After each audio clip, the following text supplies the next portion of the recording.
అందరికీ నమస్తే అండి. BJP party target Telangana.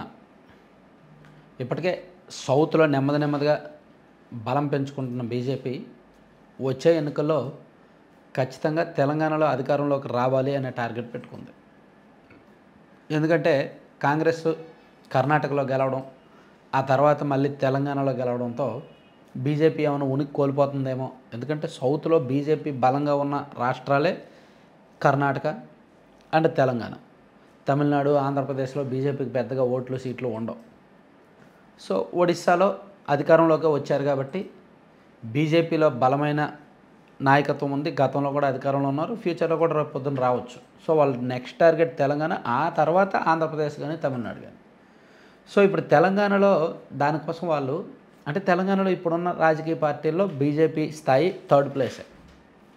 Congress, BRS ఎంతైనా హోరాహోరీ, ఆ తర్వాత బీజేపీకి వస్తుంది. అయితే వాళ్ళు సెంటర్లో పవర్లో ఉన్నారు కాబట్టి బీజేపీ రాడికల్ సిస్టమ్ ఒకటి ఉంటుంది, ఒక ప్లానింగ్ ఉంటుంది, ఒక వ్యూహరచన ఉంటుంది. వాళ్ళు కనుక గట్టిగా ఫోకస్ చేస్తే, ఒక సెంట్రల్ టీం కనుక ఆ రాష్ట్రం మీద కాన్సన్ట్రేట్ చేసి రంగంలోకి దిగితే ఒక్క సంవత్సరంలో మొత్తం గేమ్ మార్చేస్తారు. బీజేపీకి అంత స్ట్రాంగ్ టీం ఉంది, అంత స్ట్రాంగ్ ప్లానింగ్ ఉంది. ఎన్నికల్లో మంత్రదండంగా పనిచేసే వ్యూహాలు ఉంటాయి, ప్లస్ దాన్ని పక్కాగా అమలు చేసే టీం ఉంటుంది అన్నమాట. సో అందుకు తెలంగాణలో నెక్స్ట్ ఎన్నికల్లో వాళ్ళు ఫోకస్ పెడుతున్నారు. దీనికి ఇప్పుడు కాంగ్రెస్ అధికార పక్షంలో ఉంది కాబట్టి కాంగ్రెస్ వ్యతిరేక ఓట్ బ్యాంక్ని బీఆర్ఎస్ అండ్ బీజేపీ పంచుకోవాలి. ఇక్కడ బీజేపీకి తెలంగాణలో ఫస్ట్ శత్రువు కాంగ్రెస్సే, జాతీయ స్థాయిలో అండ్ తెలంగాణలో కూడా బద్ధశత్రువులు ఈ రెండు పార్టీలు కదా. సో బీజేపీకి బీఆర్ఎస్తో పెద్ద పేచీ లేదు.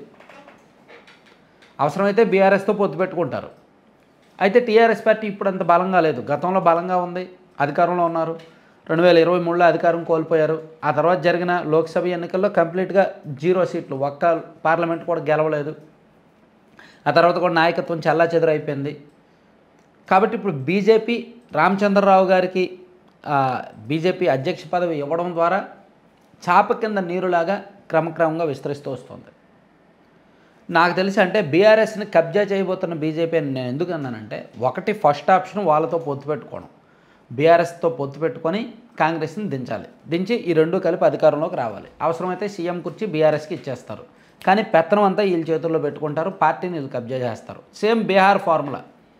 బీహార్లో చూడండి, 2016లోన 2015లో జరిగిన ఎన్నికల్లో బీజేపీ కంటే జేడీయూ నితీష్ కుమార్ పార్టీకి ఎక్కువ సీట్లు వచ్చాయి. దాంతో ఆయన సీఎం, ఇద్దరు కలిపి కొన్నాళ్ళు ఉన్నారు. ఆ తర్వాత నితీష్ కుమార్ విడిపోయాడు, ఆర్జేడీతో కలిశాడు, మళ్ళీ విడిపోయాడు, మళ్ళీ బీజేపీతో కలిశాడు, డ్యాన్స్ చేశాడు. ఆ తర్వాత 2020 వచ్చేసరికి బీజేపీ సింగిల్ లార్జెస్ట్ పార్టీ అయింది. నితీష్ కుమార్తో జతగా ఉంటూనే, వాళ్ళతో పొత్తుగా ఉంటూనే ఆ బలం లాగేసి వాళ్ళకున్న బలాన్ని కాస్త బీజేపీకి వెళ్ళి బీజేపీకి హైయెస్ట్ సీట్లు వచ్చాయి. 2020లో జరిగిన బీహార్ ఎన్నికల్లో 74 సీట్లు బీజేపీకి వచ్చాయి. నితీష్ కుమార్కేమో అమాంతం 30 సీట్లు పడిపోయి 43, 44 వచ్చాయి మొన్న ఎన్నికల్లో. అంటే ఆ పార్టీతో పొత్తు పెట్టుకుంటూనే ఆ పార్టీ బలాన్ని తగ్గించేశారు. ఆ పార్టీ బలంగా ఉన్న చోట బీజేపీ బలపడింది, గెలిచింది. సో ఇప్పుడు తెలంగాణలో ఆప్షన్ నెంబర్ 1 అది. బీఆర్ఎస్తో పొత్తు పెట్టుకొని అవసరమైతే సీఎం కుర్చీ బీఆర్ఎస్కి ఇచ్చేసి వీళ్ళు క్షేత్రస్థాయిలో పాతుకుపోవాలి, క్షేత్రస్థాయిలో బలమైన నాయకత్వం ఏర్పాటు చేసుకోవాలి. ఆ తర్వాత 5 ఏళ్ల తర్వాత బీఆర్ఎస్ని పూర్తిగా కబ్జా చేసేయడం. సెకండ్ ఆప్షను, అసలు బీఆర్ఎస్లో ఉన్న బలమైన నాయకత్వాన్ని ముందే లాగేసుకుంటే, బీఆర్ఎస్కి ఇప్పుడు బలంగా ఒక 10 మంది లీడర్స్ ఉన్నారు, చాలా స్ట్రాంగ్ ఓట్ బ్యాంక్, ఫైనాన్షియల్గా వాళ్ళే పిల్లర్స్, వ్యూహకర్తలుగా గ్రౌండ్ లెవెల్లో mass image, political ideology, seniority అన్నీ ఉన్నాయి. సో వాళ్ళని ముందే లాగేస్తే ఎన్నికలకు ముందు, వాళ్ళ ద్వారా బీజేపీ తెలంగాణలో రాజకీయం నడిపితే, ఆ option second option. Talasani Srinivas Yadav గారు, మల్లారెడ్డి గారు, వీళ్ళ మీద ఫోకస్ ఉంది. అండ్ ఇంకా కొంతమంది ఉన్నారు, అంతెందుకు హరీష్ రావు గారి మీద కూడా ఫోకస్ ఉంది. కాకపోతే ఆయన సొంత పార్టీ మనిషి అండ్ సొంత కేసీఆర్ గారు సొంత మనిషి కాబట్టి ఆయన బయటకు వెళ్ళే అవకాశం లేదు. కానీ ఆయన మీద ఎప్పటి నుంచో రకరకాల టాక్, సోషల్ మీడియా టాక్ ఉంది. సో ఆయన మీద కొన్నేసారు, ఆయన్ని లాగేస్తే బీఆర్ఎస్ చీలిపోద్ది కదా. అంటే ఇవన్నీ ఆప్షన్స్ మాత్రమే, ఇవన్నీ జస్ట్ ఆలోచనలు మాత్రమే. అది ఖచ్చితంగా అమలు చేస్తారో లేదో చెప్పలేం. బీజేపీ అనే పార్టీ ఫోకస్ పెట్టి రంగంలోకి దిగితే 6 నెలల నుంచి సంవత్సరంలో ఆ రాష్ట్ర రాజకీయాలను మలుపు తిప్పేస్తారు. ఒకనొక దశలో తెలంగాణలో బీజేపీ నెంబర్ 2 పొజిషన్కి వచ్చేసింది 2021, 22 ఆ టైంలో.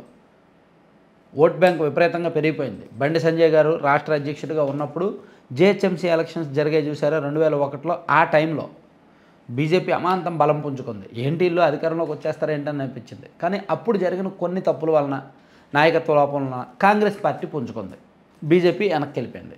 సో ఇప్పుడు బీజేపీకి తెలంగాణ కావాలి అనే ఆలోచనలో ఉన్నారు కాబట్టి వాళ్ళు ఫస్ట్ ఇప్పుడు బీహార్ ఎలక్షన్స్ మీద కాన్సన్ట్రేట్ చేశారు. ఆ తర్వాత తమిళనాడు ఎలక్షన్స్ మీద కాన్సన్ట్రేట్ చేస్తారు. నెక్స్ట్ వాళ్ళ ఫోకస్ అంతా కూడా తెలంగాణ మీదే ఉండబోతుందన్నమాట.